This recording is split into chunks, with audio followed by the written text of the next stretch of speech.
Hello guys, I'm Super Ron. Welcome back to the channel, and we're back at Autoshack on the Caddy build show car. The engine bay is really coming together now. It is looking complete. Pretty much all the wiring that needs to be in the bay is now there, and it's run into the car, and that's where we left off in the last episode. We were connecting everything up to the fuse box. So if we catch up on where we left off in the last episode, I got the front end all off again so we could get access to all our wiring routes, because we're going to be running all the headlight loom across the inner wings for the horn, for the radiator, and it's going to pop out just beside the headlights, so you're not going to see any of the loom on this inner wing. It's all going to be clear. I also got the start and charge loom made up, so we've got our main power wire going down the back, we've got our starter solenoid and our reverse light switch, but that is all tucked away and nice and discreet, so you can't even see it running through. We've got our alternator all connected up on the other side, our oil pressure sensors all connected up in there as well, and that runs through into the car, which is where we left off in the last episode. I took the door off as well for ease of access, so I can just sit here on the ramp. It's nice and comfortable. It's a top tip, never struggle. And then we have got all our spaghetti on the inside. But because it is all noted down, all researched, it all makes sense. I've got every wire colour, every pin terminal, so I know what is what. Knowledge is power. And what we left off at was connecting the Audi TT 1.8 turbo ECU to the Mark 1 Caddy fuse box. So as standard, everything runs through this fuse box. All these plugs go in the back, and they're all for different things, for the dash, for the rear of the car, for the front of the car, for the engine, and they run to wherever they need to go. So we need to get all our powers to the ECU. So we're not going to piggyback off anything in the Mark 1 fuse box. We have got our very own fuse box, and this is what I'm going to use to run the whole of the conversion and the air ride and any other extras we're going to have in the car. So this is a nice, easy, universal fuse box, and this is going to sit up here next to the Mark 1 fuse box. So I have started running the wires up from the ECU to the back of our fuse box. We've got our heat shrink out, and they are all labelled, so we know what each one is doing, what terminal it's got to go on the fuse box, so if anything ever does get disconnected, it's all easy to put back together. Also at the back, we've got these plugs put onto our loom, and these are all the ECU loom wires that we're going to connect to the car as well. So we've got our coil plus, earth, injector plus, sensor plus, we've got our oil pressures, high and low, coolant temperature, alternator battery light, and alternator DFM. And a couple of people asked, what is the alternator DFM that you're connecting up? Because you don't normally do that in the conversion. And what it is, the ECU is able to sense the electrical load on the alternator. So if you have a big draw, especially on something like this, where we've got the air ride with twin compressors and there's a lot of amps being drawn out, it can actually raise the idle to produce more power. So it's not something that's necessary in a conversion, and it's not something that I've ever connected up in the conversion before. You usually just leave it out and it doesn't matter. But as we've got all the wires here, I thought I'd go that extra step and get it all to work on this, and evens it all out. So just a cool little feature we're putting into this build. And also we've got the yellow plug plugged into the back of the fuse box already, and this is the headlight loom. So the headlight looms come out, I've chopped them off at the moment, but they are going to come out of this grommet here and head along the pins to the front. Also in the yellow plug, there are a few more that we're going to need to connect up. We've got the alternator wire, which is for the battery light on the dash. We've got the brake light switch, which is going to go to our Passat brake light switch, which has the extra terminals. We've got our reverse lights, which we brought through with the start and charge loom. We have got windscreen squirters here. We're probably going to put the bottle in the car behind the seat, just so it's tucked away and nice and discreet, so that can stay in the car. And then when we get our white lube in, that's where the starter will connect, the starter solenoid. That's where we'll get our ignition live and our powers for the dash. So now all the planning is done. Basically, I just need to get from all the terminals here to all the terminals back there and bring our main powers in from the fuse box. So hopefully by the end of this episode, we should be thinking about turning this key and getting some noise at least from this beautiful 1.8 turbo. And then this is the white plug that goes in the back of the fuse box, and this is classed as the engine loom. So in here we have our starter wire, so that will go to the one we ran through. We have our oil pressure, high and low, so that goes to the plug we put right at the back there, which we connected into the engine loom. We've got our ignition live, which is the black. We've got our coolant temperature sensor for the gauge on the dash. That'll also go to the plugs there, right at the back. Also got our wiper loom, which strangely is in the engine plug. And then we've also got our rev counter input that goes up to the clocks, and we're going to run that through the tacho box, and that's going to get its signal from the ECU as well, which is this one here. The green and brown, this is the digital signal. It's got to go through our tacho box, and then that will put it into a signal the Mark 1 can receive, and that will go for our rev counter. And here is the little digital to analog rev counter converter.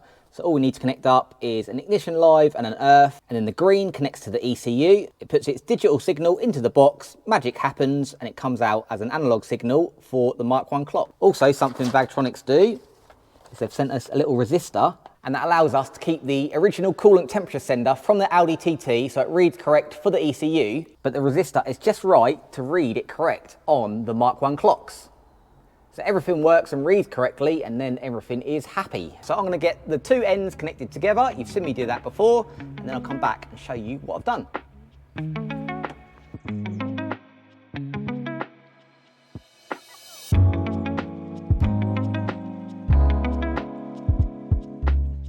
That's the oil pressure high and low and the alternator one in. And we've just got the coolant temperature sensor now, and remember I said about the resistor, so I've crimped that in both ends, not to upset the resistance, because that's what we are adjusting with this resistor. And because that's just a little bit vulnerable, what I'm going to do is just heat shrink over the top, and that'll all be all sealed in, hidden and protected. And this heat shrink is resin lined, so as it heats it up it dries hard, so that'll just give that tiny little resistor a nice bit of protection and strength. Let's hide that up, heat shrink that, and put it in our plug.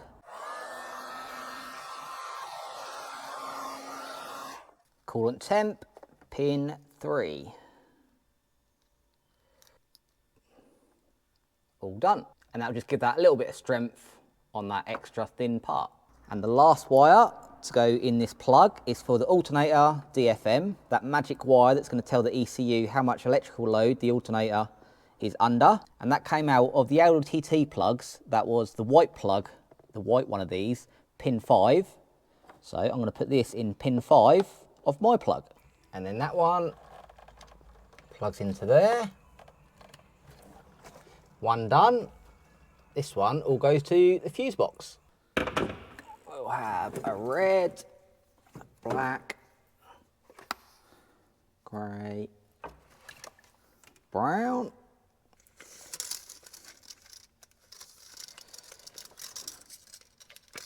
60,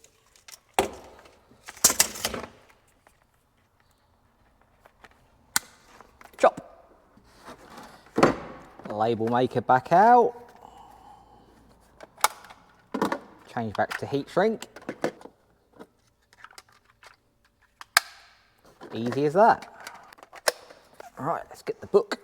Change that to heat shrink tube. So we want 3B, and there they are.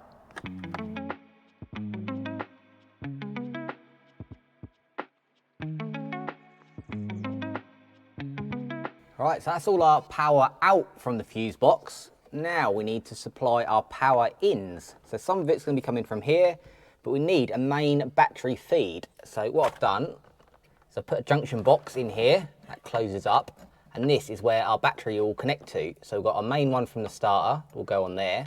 And we haven't decided where our battery is going yet. We're hoping with the Porsche seats we can still fit one behind the seat somewhere. We're going to have a sub-amp one side, and we're hoping we can get the battery the other side. So if I put a junction box here, we can have all our powers going up to it like that. The power for the fuse box as well will come straight from that.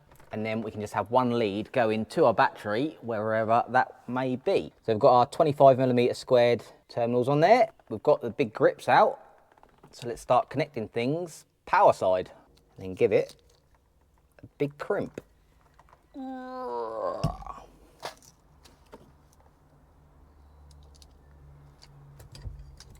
Like so. And that will sit on there. We'll heat shrink this, and we can start on our starter wire and our reverse lights. Get them connected into all these as well. A little bit of red.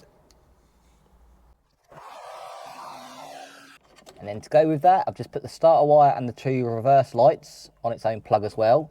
So this can be removed out the grommet, so if it ever needs to come out, it can come out just like factory.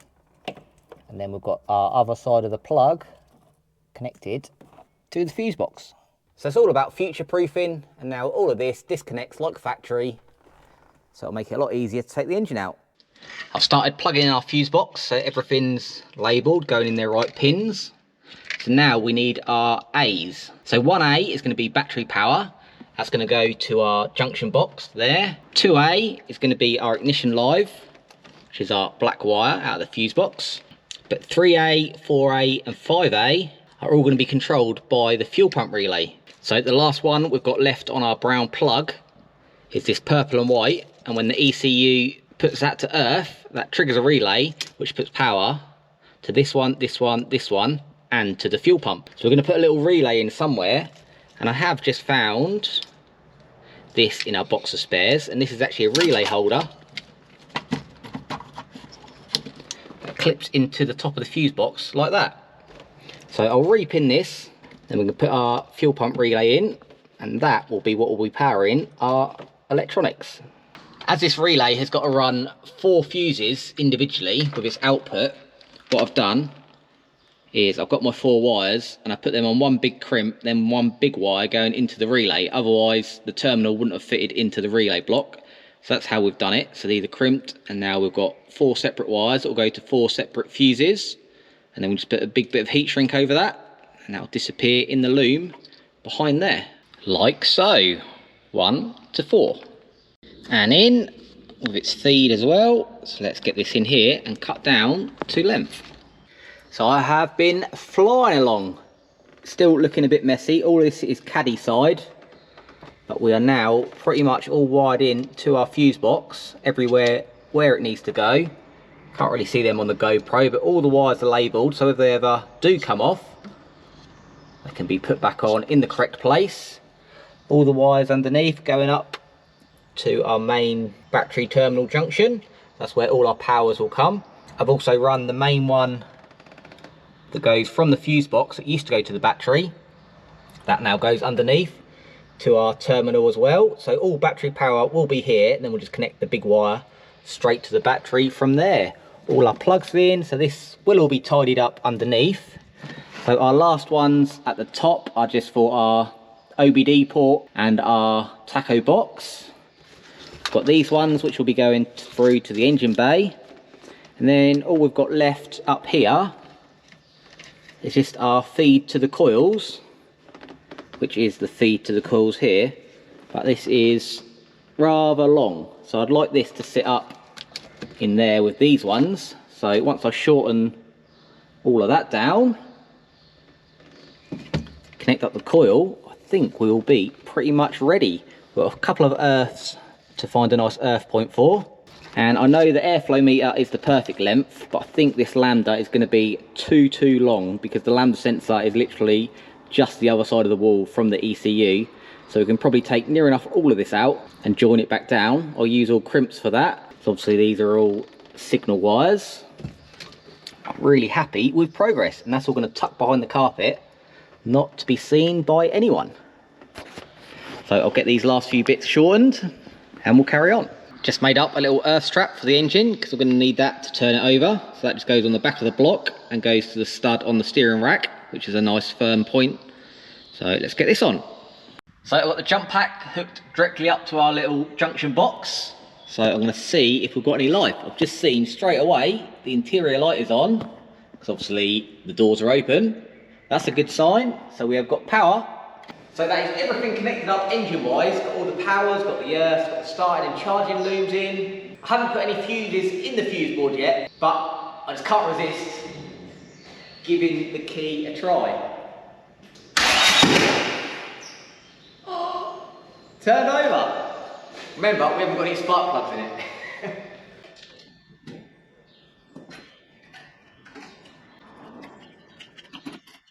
Coil packs out.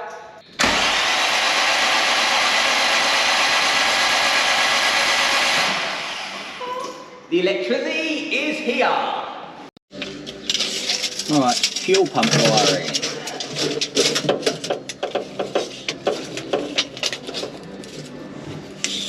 Follow the sender wire.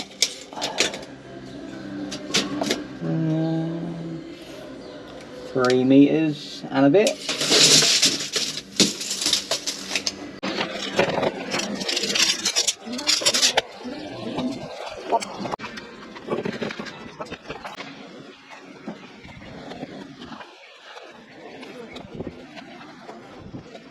fuel pump loom all made up, all labelled, terminaled, ready to go on.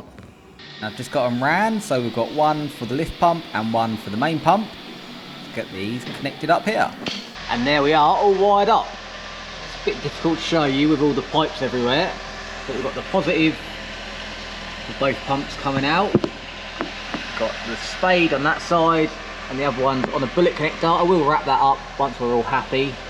Goes down to that one, and you can see there I've earthed the casing, and we've got the earth on that side as well, so they go to an earth point up the top. Now, fuel system, we are all filled in. So we've got all our AN fittings right to the tank, all the way down.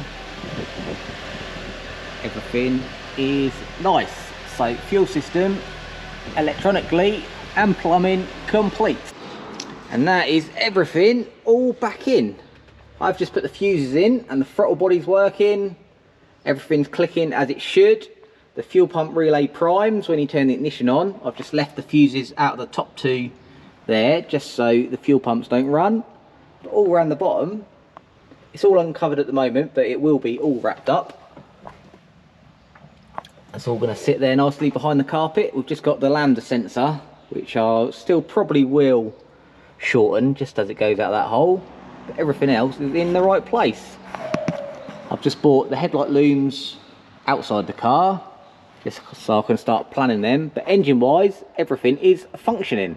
So I'm going to wrap this episode up here. I've been working on a Sunday, so it's been a lot easier to film because I am the only one here, so it's been a lot quieter, but as you can see now it is the end of the day, but I'm very happy with progress. We've got all electricity everywhere we need it in the engine bay, and as you heard, it actually turns over. So the reason I didn't put all the fuses in the fuse box is because I don't want the fuel pumps running. We've got a brand new tank on it and a brand new swirl pot. So when you turn the ignition on, the ECU would prime both the pumps, which are completely dry, which is not something you want to do. So as it's Sunday night, I can't get any fuel at the moment, so we'll save that for the next episode. We'll fill up the tank, we'll prime the pumps, fill the swirl pot, get fuel to the rail, and then I think we should be in a position to start it up for real. And that is a huge milestone in a build like this, where I'm so many hours in, but it is just an ornament. It's that first start-up that turns it into a car again. We've also still got a lot of wiring to do, because obviously we've got the headlights to run along here into the headlights still. I've just checked the brake lights, and we have got brake lights at the back, so the rear half of the car is all finished. And then when it's running and moving under its own steam, we can finish off this air ride install. So we've still got plenty to see. If this is your first time tuning into the channel, I've got a full playlist of this build, where we started from scratch, we stripped this down to a bare shell and rebuilt it up to show standard. So they are all in a playlist. You can click watch through and be ready to tune in for the next episode, which hopefully we will have a fire up. You can also become part of the Caddy crew as well. We've got a full merch line, so you can show everyone that you are part of the Caddy crew as well. So make sure you give this video a like, make sure you tune in next time, but until then, make sure you have fun.